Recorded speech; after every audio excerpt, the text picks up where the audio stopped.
Muito bem, meus amados irmãos e irmãs, estamos começando mais um programa Caminhando Juntos, nosso programa semanal na Rádio Cristo para Todos e também na página da rádio no Facebook e no canal da rádio no YouTube.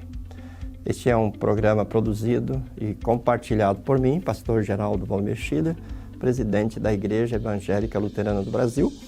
E a gente tem sempre o objetivo de refletir na Palavra de Deus e também mostrar o quanto é bom nós podermos caminhar juntos ou caminharmos juntos nesse caminho que conduz à vida eterna, que é o caminho da fé em Cristo Jesus. Hoje o nosso tema é Juntos na Palavra que permanece para sempre. Juntos na Palavra que permanece para sempre.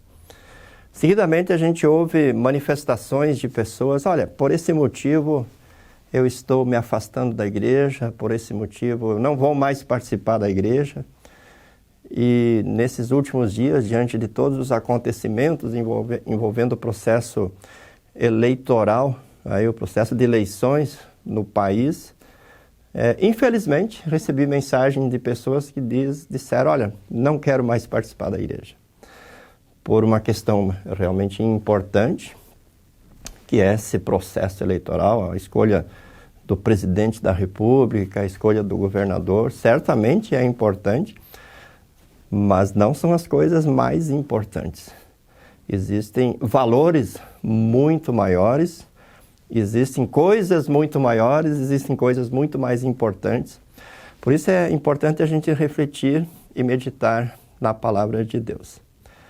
Antes de fazer a leitura de Mateus 24, 32 a 35, eu queria lembrar uma palavra do teólogo Heinz Dietrich Wendland. Heinz Dietrich Wendland, no seu livro Ética do Novo Testamento, ele afirma que quando o cristão perde a perspectiva escatológica, ele se perde na sua ética, ele se perde na sua caminhada cristã no dia a dia. E essa é uma afirmação que me marcou muito. Eu li essa frase no meu tempo de seminário. Lá já se vão aí 30 anos, ou mais de 30 anos que eu li essa frase. E ela me impactou e me marcou de tal forma que até hoje eu lembro dela.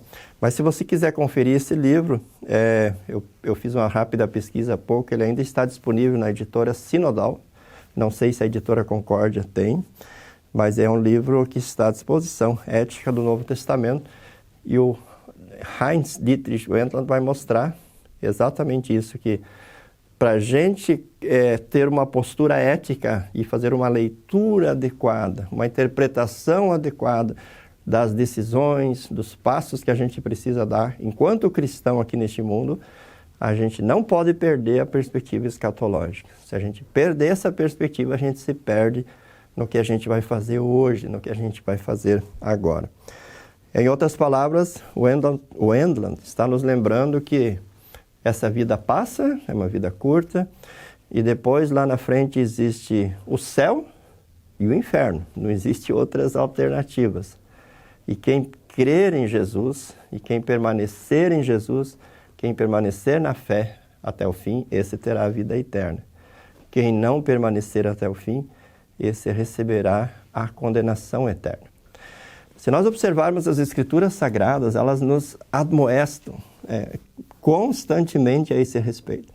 Inclusive a forma como a igreja cristã, não a igreja luterana, mas a igreja cristã, antes mesmo de ocorrer a primeira divisão da igreja, que ocorreu no ano 1054, quando a igreja se dividiu, a igreja ortodoxa da igreja católica apostólica romana, antes mesmo de ocorrer essa divisão, já a igreja tinha construído um calendário litúrgico. E esse calendário litúrgico é muito valorizado por muitas religiões, muitas igrejas, inclusive pela Igreja Evangélica Luterana do Brasil. Nesse calendário litúrgico, nós estamos vivendo aí as últimas semanas do período de Pentecostes. E as leituras bíblicas neste período, elas apontam para as coisas do fim, apontam para a volta de segunda vinda de Cristo, apontam para o juízo final, apontam para o novo céu, para a nova terra, enfim, apontam para as coisas que estão além dessa nossa existência, além dessa nossa vida, além deste mundo, daquilo que Deus tem preparado para as pessoas na eternidade. Então veja, a igreja tem essa preocupação e teve ao longo de todos os tempos de manter essa visão escatológica, porque ela é muito importante nas nossas tomadas de decisões, nos passos que nós vamos dar ou deixamos de dar, e especialmente nas decisões quanto às prioridades. A palavra de Deus nos deixa muito claro que não vale a pena nós deixarmos uma grande coisa de lado ou colocarmos em risco uma grande coisa, que é a vida eterna, por causa de uma pequena coisa, que sempre qualquer coisa comparada à eternidade é pequena, como, por exemplo, um aborrecimento, um descontentamento, não concordar com algo que acontece na família, algo que acontece na igreja. Muito bem, então, feitas essas ponderações iniciais, eu convido você a ouvir a leitura de Mateus, capítulo 24, versículos 32 a 35, onde o nosso Mestre Jesus diz assim: aprendam a parábola da figueira. Quando já os seus ramos se renovam e as folhas brotam, vocês sabem que o verão está próximo. Assim também vocês, quando virem todas essas coisas, saibam que está próximo, às portas. Em verdade, lhes digo que não passará esta geração sem que tudo isto acontecerá. Agora destaco essas palavras do versículo 35. Passará o céu e a terra, porém as minhas palavras não passarão. Veja, aqui Jesus ele está possivelmente sentado no alto de um monte com seus discípulos, e ele percebe algumas montanhas na frente. E um desses montes que ele percebe é o Monte Sião, onde estava construído o templo. E alguns estudiosos da Bíblia até desconfiam que Jesus tenha usado essas sequências de montes para, de uma forma didática, falar aos seus seguidores, aos seus discípulos, de coisas que aconteceriam. Num primeiro momento, Jesus está falando de uma grande destruição que aconteceria quando Jerusalém seria sitiada e Jerusalém seria destruída.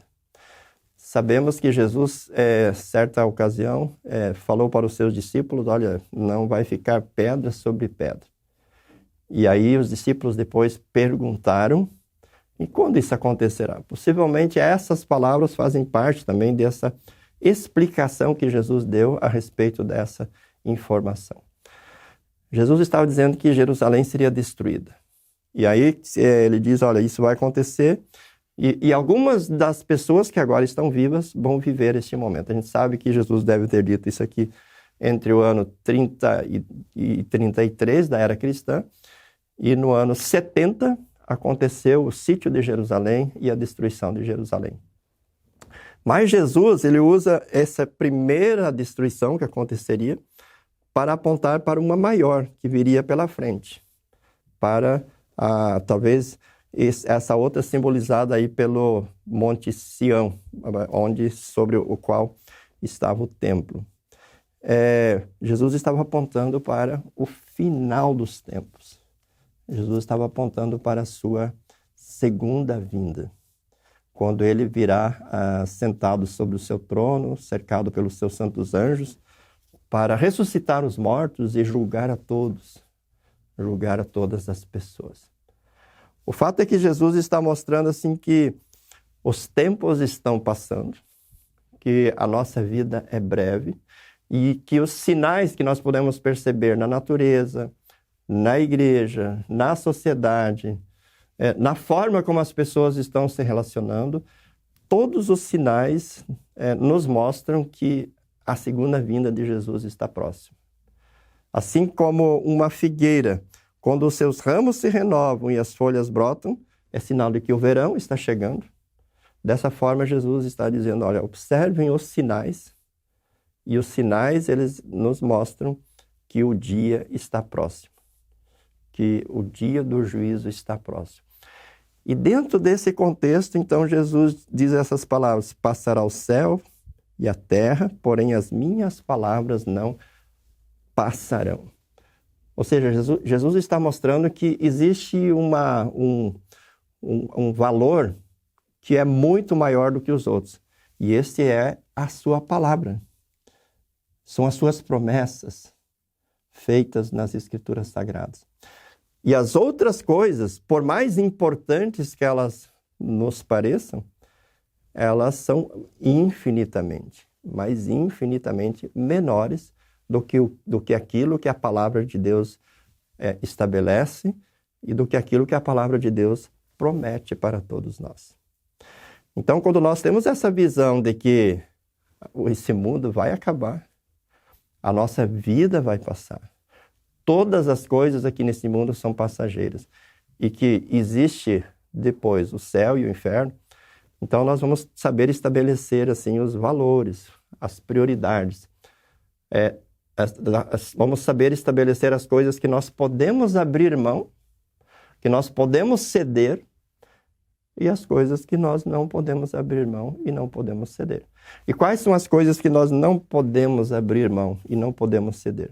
As coisas de Deus, as coisas relacionadas à palavra de Deus, as coisas relacionadas aos sacramentos do batismo e da Santa Ceia. Então, eu até posso trocar de partido político por causa da palavra, mas eu não posso abandonar a palavra por causa de um partido político. Eu até posso mudar as minhas convicções ideológicas por causa da palavra, mas eu não posso abandonar a palavra por causa das minhas convicções ideológicas, porque os partidos políticos, as ideologias, tudo isso vai passar. Os sinais aí estão mostrando que o final dos tempos está próximo. Tudo vai passar, mas a palavra de Deus não passará. A palavra de Deus permanecerá para sempre. Por isso que Jesus enfatiza aqui: passará o céu e a terra, porém as minhas palavras não passarão. As palavras de Jesus, elas têm promessas que são para a eternidade. Não é algo momentâneo, não é algo passageiro, não é algo para 10, 15 anos, nem para 50, nem para 100 anos. O que Deus promete e o que Deus oferece na sua palavra é para todos sempre. Deus, na sua palavra, me apresenta o Salvador. Deus, através da sua palavra, cria em mim a fé no Salvador. E Deus, por meio desta fé, me dá o perdão dos pecados e uma garantia de vida em abundância aqui neste mundo e vida plena e eterna nos céus. Se nós observarmos a forma como os apóstolos se relacionaram com cristãos que estavam sofrendo, eu cito aqui, por exemplo, Pedro. Pedro escreveu a sua primeira epístola, possivelmente lá no ano 65. Cristãos que estavam sendo perseguidos, cristãos que estavam passando por uma prova de fogo. E o que Pedro faz? Ele aponta para os grandes valores, para a palavra que não passará. Ele diz assim: bendito Deus e Pai de nosso Senhor Jesus Cristo, que segundo a sua muita misericórdia nos regenerou para uma viva esperança, mediante a fé, para uma herança incorruptível, imarcessível, sem mácula, reservada para vós outros nos céus. Veja como ele aponta para a eternidade, como ele tem a visão escatológica, para uma herança reservada nos céus. E aí ele continua dizendo: nisso exultais, embora no presente tempo, se necessário, sejais contristados por várias provações, para que o valor da vossa fé, uma vez apurado por fogo, redunde em louvor, honra e glória na revelação de nosso Senhor e Salvador Jesus Cristo, obtendo o fim da vossa fé, a salvação da vossa alma. Percebem como Pedro ele pega as pessoas pelo queixo com as suas palavras e faz elas olhar para o alto. Tira o foco das coisas momentâneas, dos problemas, das dificuldades, das aparentes derrotas, do fogo da provação, e faz elas olhar além. Faz elas olhar para a coroa, para a herança que está preparada nos céus para todos aqueles que creem. E é exatamente nessa visão escatológica, olhando por cima dos problemas, além dos problemas, que os cristãos encontraram forças para se manterem fiéis e permanecerem no caminho, embora estivessem sendo tremendamente, ferrenhamente perseguidos, para continuar a sua caminhada em direção ao céu.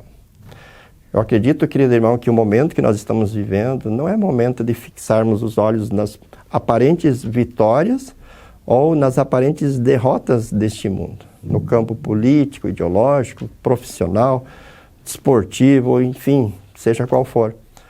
Todas essas coisas têm o seu peso, têm a sua importância, têm o seu valor, que nós devemos nos envolver, nós podemos e devemos participar, mas todas elas, se comparadas com aquilo que Deus tem preparado em Cristo Jesus para os seus filhos na eternidade, todas elas são muito pequenas. Todas elas passarão, e passarão muito rapidamente. Serão extremamente transitórias aqui neste mundo, mas o que Deus tem preparado é eterno. É uma vida que nunca mais terá fim. Uma vida que já começa aqui, neste mundo, embora ainda de forma imperfeita, mas nós já temos essa vida em abundância, mas ela se torna plena e perfeita e eterna com Deus e com todos os salvos nos céus. Por isso, convido você a fazer essa reflexão, convido você a compartilhar essa reflexão com as outras pessoas, que nós desenvolvamos a capacidade de analisar todas as coisas dentro dessa perspectiva eterna. Como diz o teólogo Heinz Dietrich Wendel, para que nós não nos percamos na nossa postura ética aqui nesse mundo, que nós tenhamos essa visão que vai além desses problemas, que tenhamos essa visão escatológica, essa visão que vai eternidade adentro. Para terminar, assim, para melhorar um pouco essa nossa reflexão, lembremos do povo de Deus lá do Antigo Testamento. Quando ele foi libertado da escravidão egípcia, foi colocado do outro lado do Mar Vermelho, numa ação milagrosa, Deus abrindo o mar para que ele passasse. Se o povo tivesse a visão, digamos, escatológica, a visão correta, ele iria direto para a Terra Prometida. Ele iria direto para a Terra Prometida que estava sendo reservada e preparada por Deus para ele. Mas como ele perdeu essa visão do objetivo final, começou a reclamar por conta de comida, por conta de bebida, fez o bezerro de ouro, murmurou contra Moisés, murmurou contra Arão, demonstrou saudade dos tempos do Egito, lá das panelas de carne, dos pepinos, onde eles passaram um período de 430 anos de escravidão. Por conta de tudo isso, Deus fez com que eles ficassem circulando pelo deserto ao longo de 40 anos, até que praticamente toda aquela geração morresse. A falta de visão fez com que eles andassem em círculo e perecessem no deserto. Se eles tivessem a visão correta, em alguns meses eles estariam na Terra Prometida. O mesmo acontece conosco hoje. Se nós perdermos essa visão do que Deus tem preparado para nós vamos começar a andar em círculo em torno dos nossos problemas, das nossas dificuldades, e nós vamos perecer nesse deserto, no deserto dessa vida, na nossa caminhada. Nós vamos perder, inclusive, a oportunidade de estar com Deus nos céus, assim como os israelitas perderam a oportunidade de adentrar a Terra Prometida. Por isso, a gente precisa refletir qual tem sido a nossa visão, como nós estamos conduzindo a nossa vida. Estamos cegamente circulando em torno dos problemas, das decepções, das frustrações ou das aparentes vitórias que nós temos aqui neste mundo, ou nós temos o alvo bem definido, que é a vida eterna com Deus nos céus. E aí nós administramos os problemas, as lutas dentro dessa perspectiva. Pedro tinha essa visão, Paulo tinha essa visão, tanto que Paulo, nas suas batalhas, nas suas lutas, ele dizia: tenho o desejo de partir e estar com Cristo, o que é incomparavelmente melhor. Mas por causa do Evangelho eu permaneço aqui. E aí ele dizia: aprendi a viver contente em toda e qualquer situação, tendo o que comer e o que vestir, estejamos contentes. Então veja, Paulo assim, ele administrava as dificuldades, as crises, de uma forma bastante serena e tranquila, porque ele tinha um foco, ele tinha um alvo, ele tinha uma visão, era o céu.